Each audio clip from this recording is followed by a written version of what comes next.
Voltei.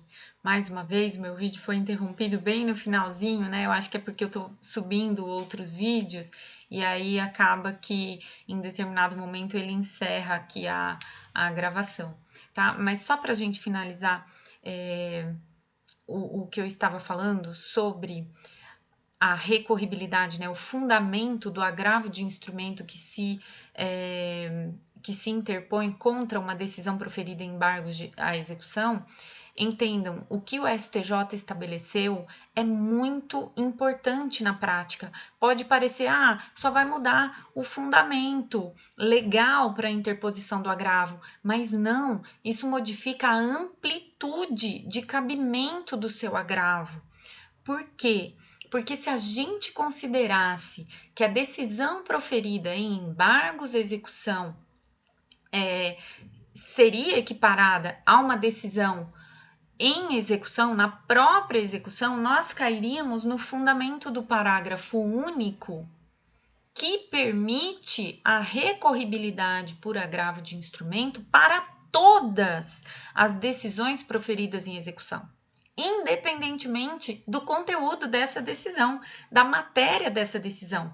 Agora, quando eu entendo que os embargos à execução têm natureza de ação de conhecimento e que, portanto, se subordinam à recorribilidade do agravo de instrumento com base nos incisos previstos ali no caput, eu vou concluir que somente serão recorríveis por agravo de instrumento as decisões de embargos à execução quando elas tiverem por conteúdo essas matérias aqui dos incisos, ou seja, quando se tratar de tutela provisória ou de mérito do processo ou de rejeição da alegação de convenção de arbitragem, que aí me parece que já não vai caber tanto aqui na execução, incidente de desconsideração de personalidade jurídica, rejeição de pedido de gratuidade de justiça ou acolhimento do pedido de sua revogação, exibição ou posse de documentos, exclusão de litisconsorte e assim sucessivamente. Ou seja, em sendo os embargos à execução uma ação de conhecimento, eu só posso agravar de instrumento das decisões que são proferidas ali se o conteúdo dessa decisão que eu quero agravar, se amolda, se encaixa num dos incisos do 1015. Do contrário, eu não posso recorrer. Eu vou ter que eventualmente aguardar a apelação nesses embargos à execução para poder retomar essas discussões que não estejam encaixadas, enquadradas nos incisos do 1015. Compreende como aqui eu já tenho uma amplitude menor de possibilidades para o agravo de instrumento, ao passo que se eu considerasse, se eu equiparasse as decisões proferidas nos embargos à execução como decisões de execução propriamente dita, eu teria uma amplitude total para a interposição de agravo de instrumento. Qualquer decisão proferida na execução é passível de recorribilidade imediata por agravo de instrumento, tá? Então é importante que você também preste atenção nisso para não ser surpreendido com uma decisão que negue seguimento ao teu agravo de instrumento, tá? Importante que você identifique então a natureza aí de ação de conhecimento que tem os embargos de execução. Se for o caso, até na sua petição de agravo, explica isso para o tribunal, né? Deixa claro, põe aí, usa essa decisão do STJ como fundamento para você explicar em qual inciso que você está se fundamentando no artigo 1015 para aquele agravo de instrumento ser processado. Joia?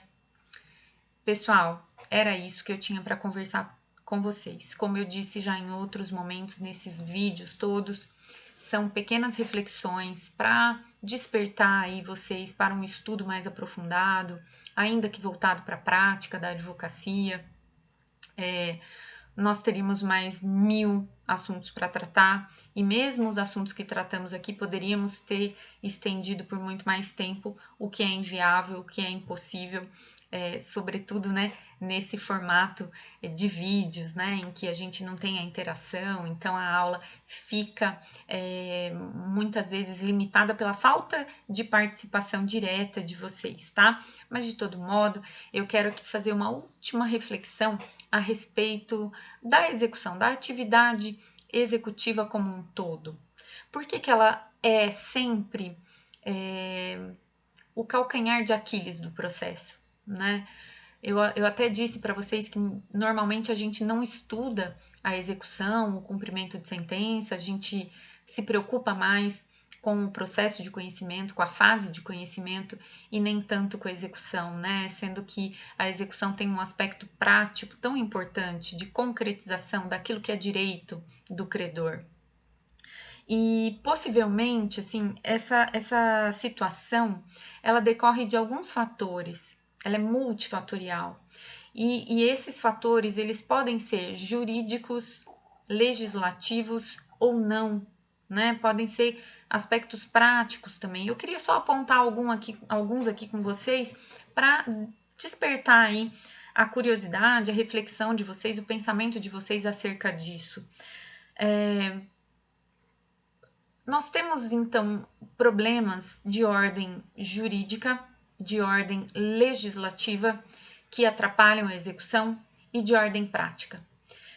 Exemplos aí de problemas jurídicos legislativos estão ligados à burocracia, à dificuldade, aos obstáculos que o próprio processo de execução tem ao longo do seu procedimento. Então, ele dá margem a algumas discussões que seriam, a princípio, impertinentes à execução. Impertinentes no sentido de que não se referem propriamente ao cumprimento da obrigação.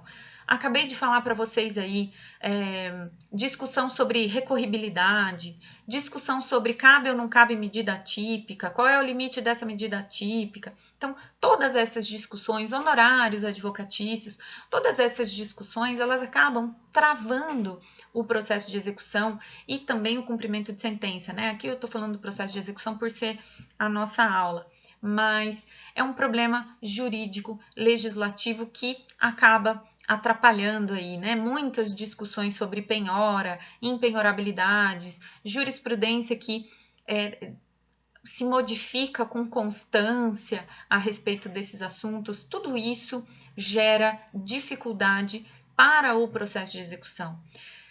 Do ponto de vista prático, a gente tem alguns problemas seríssimos e que a gente não tem ainda uma solução em vista, ou pelo menos não implementadas, né? Ideias a gente tem, mas, por exemplo, não existe um cadastro nacional de bens móveis, imóveis, sobre o devedor, né? Embarcações, aeronaves. Então, no Brasil, é muito fácil ocultar patrimônio, porque você não tem, né, num país tão grande como o nosso, essa comunicação eficiente, esse conhecimento eficiente. É tudo muito complicado. Imagina para um credor ter que fazer esse tipo de pesquisa de bens, às vezes até em outro estado, você não sabe, você não tem parâmetro. Então, a falta de uma central dessas informações prejudica muito a efetividade prática do processo de execução. Além disso, vamos pensar aí, quando a gente consegue um bem e a gente vai fazer a asta pública desse bem, vai vendê-lo em asta pública, nós temos uma série de dificuldades também para que essa venda aconteça em parâmetros adequados do ponto de vista financeiro mesmo, do ponto de vista mercadológico. Então, você não tem as mesmas condições do que se você fosse comprar no mercado aquele bem. Por exemplo, um imóvel. Se você tem a possibilidade de pracear um imóvel, você tem que pagar à vista ou então com pouquíssimas parcelas, né? Mas tem que ter um percentual de pagamento à vista que a lei determina. Você não tem possibilidade de financiamento. Então, isso torna de modo praticamente inviável, né, a aquisição de um imóvel numa asta pública judicial. Então, bem complicado isso tudo, né? Talvez se a gente facilitasse um pouco do ponto de vista aí essas questões, melhoraria muito a efetividade do processo de execução, que continua e, pelo visto, continuará sendo ainda durante muito tempo o gargalo importante aí do processo civil, tá? Então, eu peço que vocês se dediquem a esse estudo, tanto aqui na pós, como também na vida prática de vocês, na advocacia, e me coloco à disposição. Espero que tenha sido aí um período gostoso, né, de conversa sobre o processo de execução de título extrajudicial. Fico à disposição de vocês. Vou deixar aqui agora o meu e-mail do escritório, tá? Então, é o meu e-mail profissional. Vocês podem, na medida das necessidades, aí me procurar. E sempre que possível, né, se tiver ao meu alcance, se não for nada que eu não possa fazer, eu vou ter muito prazer em atendê-los, tá? O meu e-mail, então, é mariacelia@bsbadvocacia.com, certo? Fiquem à vontade e eu espero ter contribuído um pouquinho aí para o conhecimento de vocês, tá bom? Tchau, tchau!